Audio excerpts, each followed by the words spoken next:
জমিদার বাবু, জমিদার বাবু, আপনি কোথায়? আমি চলে এসেছি। চলুন এবার আমরা মাছ ধরতে যাই। দীপক, তোর একটা সময় জ্ঞান বলে কিছু নেই রে। তোকে তো আমি বলে দিয়েছিলাম ভোর ভোর চলে আসবি, আর তোর এই আসবার সময় হলো? হ্যাঁ বাবু, আজকে সকালে একটু ঘুমিয়ে পড়েছিলাম, সেই জন্যই আসতে একটু দেরি হয়ে গেল। দেরি হয়ে গেল মানে? তুই তো জানিস সে গ্রামে শুধু আমরাই মাছ বিক্রি করি বাজারে, আর তাড়াতাড়ি যদি মাছগুলোকে না নিয়ে যাই তাহলে সব মাছগুলো বিক্রি হবে তো। বাবু, আপনি এভাবে আমাকে বকছেন কেন? আমি তো রোজেরই তাড়াতাড়ি আসি, আজকে একটু আসতে দেরি হয়ে গেছে বলে আপনি আমাকে এভাবে কথা শোনাবেন? তোকে কথা শোনাবো না তো কাকে কথা শোনাবো? অন্যজনকে? নিজে ভুল করবে আর কথা শোনালেই বলবে আমাকে বকছো কেন? বাবু, আপনি চিন্তা করবেন না, আমি তো আছি। আমি নদীতে যাব আর তাড়াতাড়ি মাছ ধরেই চলে আসব, আপনাকে অত চিন্তা করতে হবে না। হ্যাঁ, আমিও দেখি এত বেলায় মাছ ধরতে গিয়ে মাছ পাস কি না পাস। যদি কম মাছ ধরে আনিস তাহলে দেখবি আমার থেকে খারাপ আর কেউ হবে না। আচ্ছা বাবু, আমি যদি ঘুমিয়ে পড়ি তাহলে কি সেটা আমার দোষ? হ্যাঁ, অবশ্যই তোর দোষ। বাবু, এবার থেকে শীত পড়েছে, ভোরবেলায় ঘুমটা ছাড়তে চায় না, সেই জন্যই তো আজকে একটু ঘুমিয়ে পড়েছিলাম। থাম তো, থাম, তোর অনেক কথা শুনে নিয়েছি আমি। এখন যা, নিজের কাজটা নিজে কর, বেশি বক বক করাস না আমাকে, একই রেগে আছি আমি। বাবু, আপনি বাড়িতেই বসে থাকুন, আমি যাচ্ছি আর গিয়ে তাড়াতাড়ি মাছ ধরে নিয়ে চলে আসছি। বৌমা, ও বৌমা, কোথায় গেলে গো? একবার আমার কাছে এসো, একটু কথা আছে। বলুন মা, আমাকে এত ডাকাডাকি করছিলেন কেন? কিছু হয়েছে নাকি? আসলে বৌমা, ছেলেরা তো আজকে ঘুম থেকে দেরি হয়ে গিয়েছিল বলে তাড়াতাড়ি জমিদার বাবুর কাছে চলে গেল। হ্যাঁ মা, চলে তো গেলই, কিছু তো খেয়েও গেল না। কিছু খেয়ে যায়নি সেটা নয়, ঠিক আছে, কিন্তু বাড়িতে তো চাল ডাল কিছুই নেই। ওই কথাটা বলতে তো আমি একদম ভুলে গেছি আমার ছেলেকে। হ্যাঁ মা, আমারও তো একদম খেয়াল ছিল না যে সব চাল ডাল শেষ হয়ে গেছে। এবার কি হবে মা? কি আর করা যাবে, যতক্ষণ না ছেলে আসছে ততক্ষণ কিছুই করা যাবে না। তবে সামান্য পরিমাণে তো মনে হচ্ছে চাল পড়ে আছে। হ্যাঁ মা, সামান্য পরিমাণে চাল আর ডাল পড়ে আছে, ওটা দিয়ে আজকে দুপুরে খিচুড়ি রান্না করে দেব। ওটাকেই আজকে দুপুরে খাওয়া হবে। তারপর তোমার ছেলে এলে বলবো বাজার করে নিয়ে আসার জন্য। হ্যাঁ বৌমা, তুমি ঠিকই বলেছ, তাই করো তাহলে। আমার ছেলে না আসা পর্যন্ত ওটাই রান্না করো, আজ ওটাই খাবো। তবে আজ আপনার ছেলে এত দেরি করে গেল, আশা করছি আর জমিদার বাবু ওনাকে ভালোই বকাঝকা করবে। হ্যাঁ, বকাঝকা তো করবেনি, উনি তো ক্ষমতাশীল, ওনার হাতে প্রচুর টাকা, ওনার প্রচুর ক্ষমতা থাকবে। আমাদের এই গরিব মানুষ ওনাদের কাছে কিছুই নয়। আমাদের মতো গরিব মানুষদেরকে ওনারা তুচ্ছ মনে করেন। কিছু করার নেই মা, দুবেলা দুমুঠো খেতে হলে আমাদের এইভাবেই থাকতে হবে, লোকের অপমান সহ্য করতে হবে, কিচ্ছু করার নেই। হ্যাঁ বৌমা, তুমি ঠিক কথাই বলেছ। ঠিক আছে, যাও, এখন তুমি ঘরে যাও।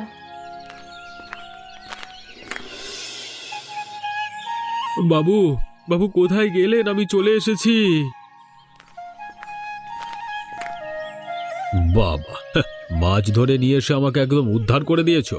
সে যাই হোক, তুই আজকে মাছটা পেয়েছিলিস বলেই তোকে আজ ছেড়ে দিলাম, নাহলে আজকে তোর একদিন কে আমার একদিন। হ্যাঁ, আমি তো আপনাকে বলেছিলাম আমি যখন যাচ্ছি তখন মাছ আমি পাবোই পাবো, সে নিয়ে আপনাকে অত চিন্তা করতে হবে না। ঠিক আছে, ঠিক আছে, তুই অনেক কথা বলেছিস। আচ্ছা বাবু, আমি এখন বাড়ির দিকে যাচ্ছি, আমার তো মাছ ধরা হয়ে গেছে, আমার তো কিছু কাজ নেই, তাই আমি বাড়ির দিকে যাই। আরে যা যা, তুই বাড়ির দিকে যা। তা বাবু, আজকে এই মাছগুলোকে নিয়ে তো যাব, তো কোন মানে মাছের দাম কেমন রাখবো সেটা যদি আপনি বলে দিতেন তাহলে খুব ভালো হতো। মাছ তো আজকে দেখছি অনেক প্রকারই আছে, এই মাছগুলোকে একটু চড়া দামে বিক্রি করবি যাতে আমাদের একটু বেশি পরিমাণে লাভ হয়। আচ্ছা বাবু, সে আপনি চিন্তা করবেন না। আমি যখন আছি তখন এই মাছগুলো বেশি দামিতে বিক্রি করব আমি। আর একটা মানুষও 1 পয়সা কামাতে পারবে না আমি থাকতে। আরে তোর উপর তো আমার বিশ্বাস আছে, সেই জন্যই তো তোকে কাজটা দিয়েছি আর তোকে আমার কর্মচারী বানিয়েছি। আচ্ছা বাবু, এবার আমি চললাম, নইলে বেশি দেরি করলে মাছগুলো সব বিক্রি করতে পারবো না। আরে তুই যা, আর সাবধানে যাবি কিন্তু। আসুন আসুন, আমার দোকানে আসুন, তাজা তাজা টাটকা ভিন্ন ধরনের মাছ নিয়ে যান। আসুন আসুন। মাছের দাম কত করে রে যাচ্ছে রে সুজিত? একটু বেশি দামেই যাচ্ছে। তুমি কোন মাছটা নেবে বললে না? আমি তো আজকে বাড়ির জন্য ইলিশ মাছ নিয়ে যেতে এসেছি, তা ইলিশ মাছের দাম কত? আজকে ইলিশ মাছ এক একটা 100 টাকা করে।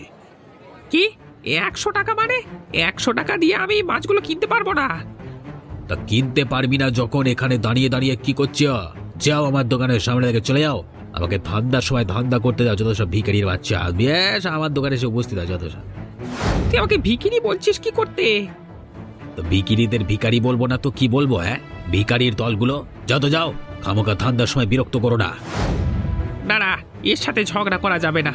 আমার বাড়িতে তো এমনিতেই কুটুম এসেছে, তাদের জন্য তো মাছ নিয়ে যেতেই হবে। তা নিয়ে যাই, দাম বেশি বলছে তো কি হবে? এর সাথে ঝগড়া করবার পর যদি আরো বেশি দাম বলে তখন তো আমারই লস হবে। যাই হোক, 100 টাকা দিয়ে নিয়ে যাই। চলো, নিজের মনে কি বিড়বিড় করছো? নেওয়ার থেকে নাও, নাহলে চলো সামনে থেকে সরে যাও।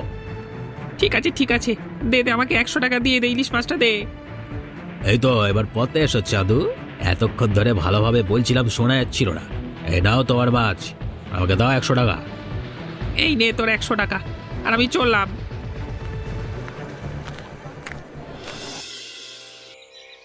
কই গো, কোথায় গেলে? চলে আসো খেতে।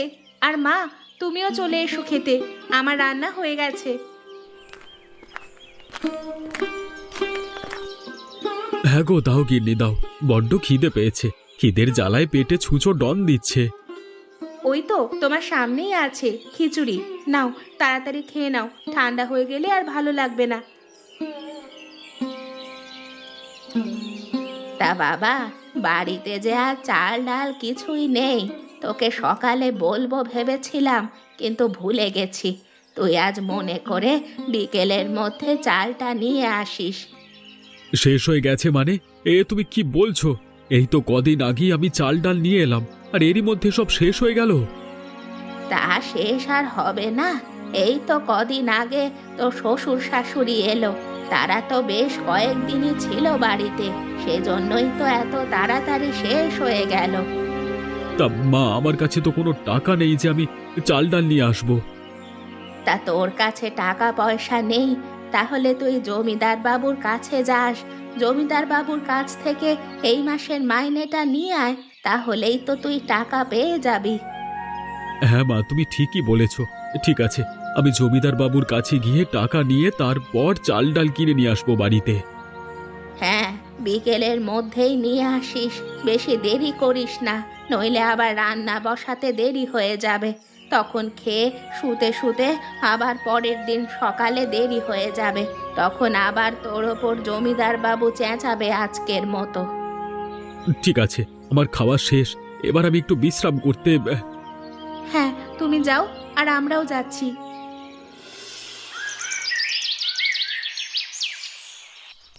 বাবু, বাবু বাড়িতে আছেন? আপনার সাথে একটু দরকারি কথা আছে। কি হয়েছে রে দীপক? তুই বিকেল বেলায় আমার বাড়িতে এলি কি করতে? তুই তো সকালেই আমার বাড়ি থেকে গেলি, আবার এর মধ্যে বাড়িতে এলি যে? আসলে বাবু, আমার বাড়িতে চাল ডাল একদম শেষ হয়ে গেছে, তাই আপনার কাছে এলাম এ মাসের বেতনটা চাইতে। ও, বেতন নিতে এসেছিস? তা সকালে যখন এসেছিলিস তখন তো একেবারেই নিয়ে যাবি নাকি? বাবু, আমার তো খেয়াল ছিল না যে বাড়িতে চাল ডাল শেষ হয়েছে কিনা, কিন্তু বাড়িতে গিয়ে দেখলাম চাল ডাল সব শেষ হয়ে গেছে, সেই জন্যই তো এলাম। ঠিক আছে ঠিক আছে, এই নে তোর এ মাসের বেতন।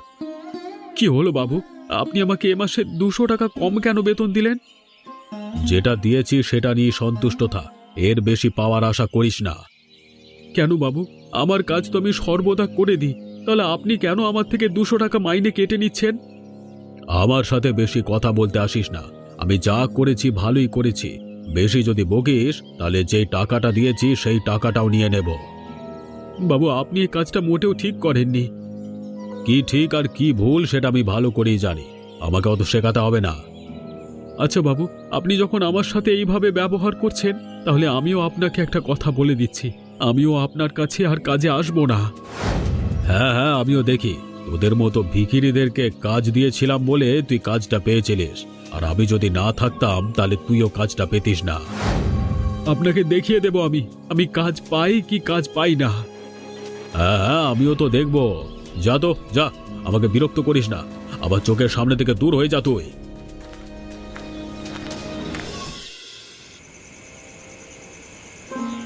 অতনু, আরে অতনু, কেমন আছিস? সব ঠিকঠাক চলছে তো? হ্যাঁ রে দীপক, সব ঠিকঠাক আছে, আমিও খুব ভালো আছি।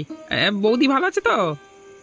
হ্যাঁ রে, তোর বৌদি ভালো আছে। তা আমাকে চাল ডাল প্যাক করে দে তো, বাড়ির জন্য নিয়ে যাব। বাড়িতে একটুও চাল ডাল নেই। হ্যাঁ হ্যাঁ নিশ্চয়ই দীপক, তুই একটুখানি দাঁড়া, আমি সব কিছু প্যাক করে তোকে দিয়ে দিচ্ছি। হ্যাঁ হ্যাঁ, তাড়াতাড়ি দিস। আমি বিকেলে সেই বেরিয়েছি, এখন সন্ধ্যা হয়ে গেল। বাড়িতে গেলে মনে হয় আবার গিন্নি আমাকে ধরে পেটাবে।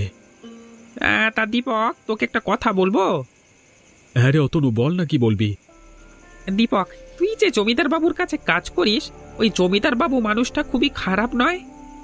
কেন রে, তুই হঠাৎ করে জমিদার বাবুর ব্যাপারে কেন জিজ্ঞাসাবাদ করছিস? আসলে জানিস, আজকে সকালে আমি বাজারে গিয়েছিলাম, আর জমিদার বাবুর কর্মচারী ছাড়া তো আমাদের এই বাজারে কেউই মাছ বিক্রি করে না। আর তার কাছে গেছি, সেই ইলিশ মাছের দাম 100 টাকা নিয়েছে। আমি বললাম যে একটু কম করতে, বললো যে হবে না, না তাতে নিতে হয় নাও, নাহলে চলে যাও। ও, এই জন্য তুই বলছিস যে জমিদার বাবু খুব খারাপ মানুষ? তাহলে শোন আমার কথা, আজকে আমি এ মাসের বেতন আনতে গেছি, আমাকে 200 টাকা কম বেতন দিয়েছে, জানিস? সে কি রে, তুই এর কোনো প্রতিবাদ করিসনি? প্রতিবাদ করে কোনো লাভ হয়নি অতনু, আমাকে 200 টাকা কমই দিয়েছে। আমিও সেই জন্য রেগে বলেছি যে আপনার কাছে আমি আর কাজে আসবো না। তুই ঠিক করেছিস দীপক, ওর কাছে আর কাজে যাবি না। আর এই নে তোর চাল ডাল। অতনু, আমি তোকে টাকা পরে দিয়ে দেবো। হ্যাঁ, এখন আমি বাড়ির দিকে যাচ্ছি। ঠিক আছে ঠিক আছে, তুই চিন্তা করিস না, তুই বাড়ির দিকে যা। হ্যাঁ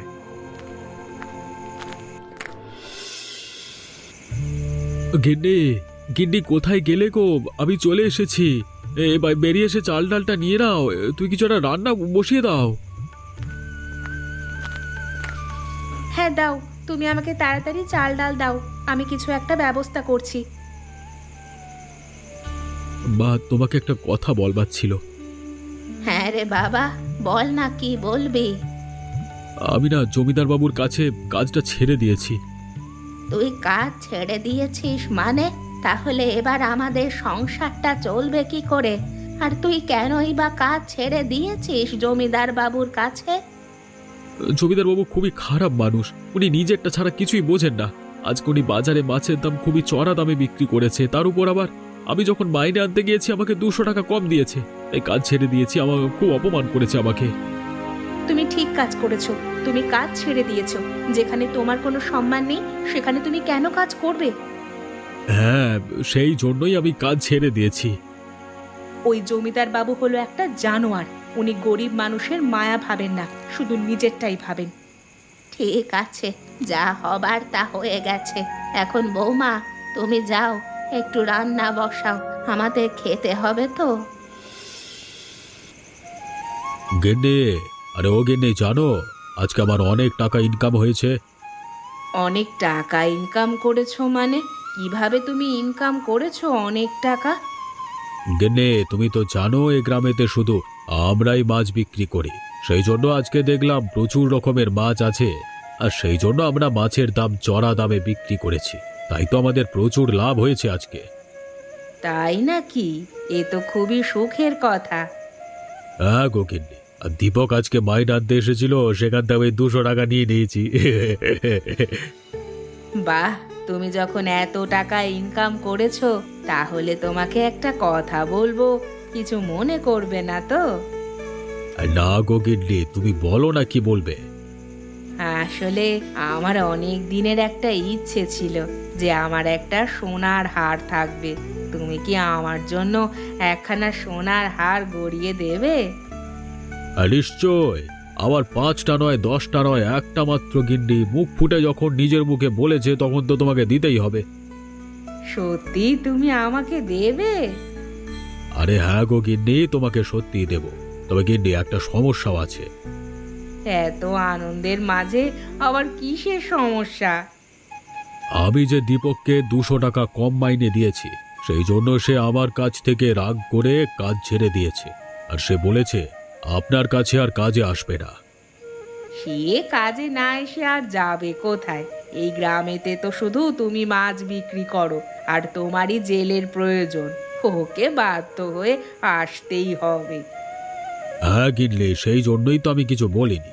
ও যাবে বলছে, ওকে নির্দ্বিধায় যেতে দিয়েছি। ও নিজেই আবার ফিরে আসবে আমার কাছে। ঠিক আছে, এবার অনেক রাত হয়েছে, এবার শুয়ে পড়ো। কি রে বাবা, একা একা এখানে বসে কি ভাবছিস? না গো মা, আমি তো কিছুই ভাবিনি। দেখ বাবা, আমি তোকে সেই ছোট্ট থেকে দেখে আসছি, আর তোর কিছু হয়েছে না না হয়েছে আমি ঠিকই বুঝতে পারছি। কি হয়েছে বল বাবা আমাকে।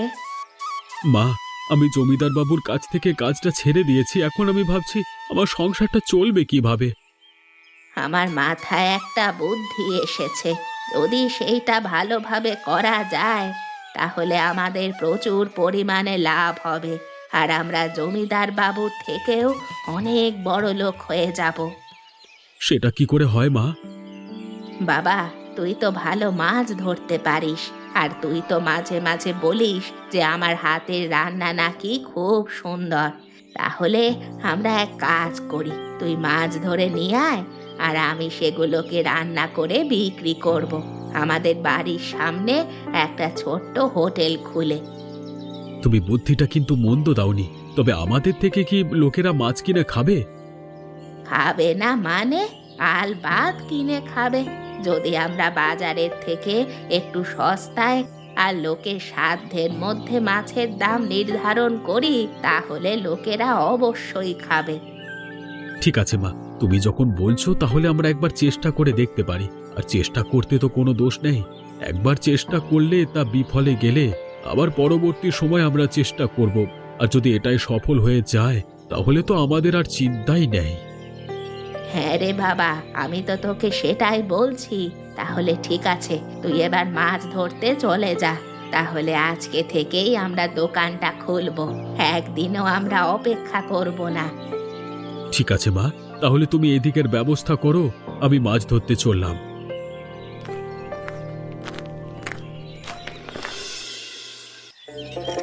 আসুন আসুন, আমাদের দোকানে আসুন, আর গরম গরম তাজা তাজা পরিষ্কার মাছ খেয়ে যান। আসুন আসুন।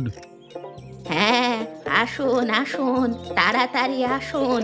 যে খাবেন বারবার খেতে ইচ্ছা করবে, তাড়াতাড়ি আসুন। আরে বুড়িমা, তুমি আর তোমার ছেলে এই দোকানটা নতুন খুলেছো নাকি? হ্যাঁ রে মালতী, আমরা ছেলে আর মা মিলে এই নতুন দোকানটা খুলেছি। তা বল, তুই কিছু খাবি নাকি? হ্যাঁ গো, খাবার জন্যই তো এলাম তোমার দোকানে। তা তোমার দোকানে কি কি মাছ পাওয়া যায় একটু বলো না। আমার হোটেলে রুই কাতলা থেকে শুরু করে ইলিশ পাবদা এইরকম 7 রকমের মাছ আছে। তা তোকে কি মাছ দেব সেটা বল। তোমার দোকানে পাবদা মাছ আছে তো? ঠিক আছে, তাহলে তুমি আমাকে একটা পাবদা মাছ দাও, খেয়ে দেখি যে কেমন খেতে হয়েছে। এই নে তোর পাবদা মাছ, আর খেয়ে বল যে কেমন খেতে হয়েছে। বাহ, এত সুন্দর পাবদা মাছ এর আগে তো আমি কখনো খাইনি। তাই পাবদা মাছটার দাম কত গো? মাত্র 30 টাকা। কি বলছো গো বুড়িমা? আমাদের বাজারেই তো এই মাছটা 25 টাকা করে বিক্রি হয়, আর তুমি এটা মাত্র 30 টাকায় কিভাবে দিচ্ছ? দেখ মা, আমি লোক ঠকাতে চাই না। যারা লোক ঠকায় তাদের ওপরওয়ালা ঠিকই একদিন শাস্তি দেবে। আমরা খুব স্বল্প পরিমাণ লাভ নিয়েই বাঁচতে চাই, বেশি লাভ নিয়ে কি হবে আমাদের? বাহ, তোমরা এই যে উদ্যোগটা নিয়েছো খুবই ভালো। এইভাবে তোমরা বিক্রি করে যাও আর তোমাদের এই হোটেলটা যেন আরো অনেক বড় হয়। হ্যাঁ রে, ওপরওয়ালার কাছ থেকে এটাই চাওয়া যে আমাদের এই হোটেল যেন অনেক বড় হয়ে যায়। আরে কি দেখছি আমি, এরা তো নতুন দোকান খুলেছে আর খুবই অল্প দামে মাছ বেচছে। হ্যাঁ, এভাবে তো চলতে থাকলে জমিদার বাবু একদম বসে যাবে পথে। দাঁড়ায়, খবরটা জমিদার বাবুকে দিতে হচ্ছে তো। জমিদার বাবু, আপনি কোথায়? জমিদার বাবু, আপনার সাথে দরকারি কথা আছে। কি হয়েছে? এই ষাঁড়ের মতো চিৎকার করছিস কেন? হ্যাঁ, ভর দুপুরবেলা আমাকে এত টাকাটা কি গিয়েছে? হ্যাঁ, বাবু, আপনি জানেন আপনার কাছ থেকে দীপক যে কাজ কাজ ছেড়ে বেরিয়ে গেছিল, সেই দীপক সে আবার নাকি তার বাড়ির সামনে নতুন একটা দোকান করেছে আর সেখানে সে খুব অল্প দামে মাছ বিক্রি করে লোক খাওয়াচ্ছে। সে কি রে? ওকে তো কালকেই আমার কাছ থেকে কাজ ছাড়িয়ে বের করে দিলাম, ওরা আজকের মধ্যে হোটেল খুলে ফেললো। বাবু, হোটেল তো খুলেছে ঠিকই, তার সঙ্গে আবার প্রচুর খরিদ্দার দেখলাম, তার দোকানে প্রচুর লোক সেখানে খাওয়া দাওয়া করছে। দীপকের কিছু একটা ব্যবস্থা করতে হবে, নাহলে ও তো আমাদের থেকেও বড় লোক হয়ে যাবে। হ্যাঁ বাবু, আপনি কিছু একটা করুন, নইলে ওরা তো খুব তাড়াতাড়ি বড় লোক হয়ে যাবে, আর আমি চাই না যে আপনি বাদে গ্রামেতে আর কেউ বড় লোক থাকুক। আমার মাথায় একটা বুদ্ধি এসেছে, আমি দীপকের দোকানে যাব আর সেখানে গিয়ে ওদের থেকে একটা মাছ কিনবো, আর সেটা খাবার পর তাদেরকে অপমান করব যে এত খারাপ খাবার তুই মানুষদেরকে খাওয়াচ্ছিস কি করে, আর এটা দেখে অনেক মানুষই তাদের দোকান থেকে চলে যাবে। হ্যাঁ বাবু, এটা আপনি একদম ঠিক বুদ্ধি বের করেছেন, এর ফলে ওদের দোকানের নাম খুবই খারাপ হবে আর তাদের দোকানে কেউ আসবে না মাছ খাওয়ার জন্য। ঠিক আছে, তাহলে চল আমরা যাই ওদের দোকানে। আসুন আসুন, আমাদের দোকানে আসুন আর গরম গরম তাজা তাজা সুস্বাদু মাছ খেয়ে যান। আসুন আসুন। দীপক রে, তোর মায়ের হাতের রান্না তো মানে মানে অনেক কথা শুনেছি তোর তোর মুখ দিয়ে, তো মানে দারুণ রান্না করে, তা আমাকে খাওয়া দেখি তোর মায়ের হাতের রান্না কেমন। হ্যাঁ হ্যাঁ, নিশ্চয়, এই নাও খাও। তুমি একটা ইলিশ মাছ খাও আর খেয়ে বলো যে কেমন খেতে হয়েছে।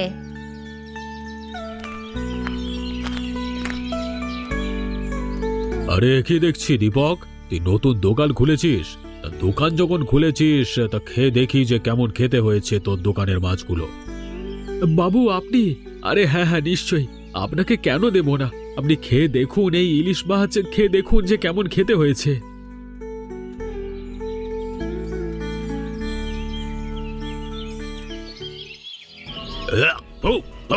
ছি ছি ছি ছি, এরকম বাজে খেতে ইলিশ মাছটা, ছি ছি ছি ছি ছি ছি ছি।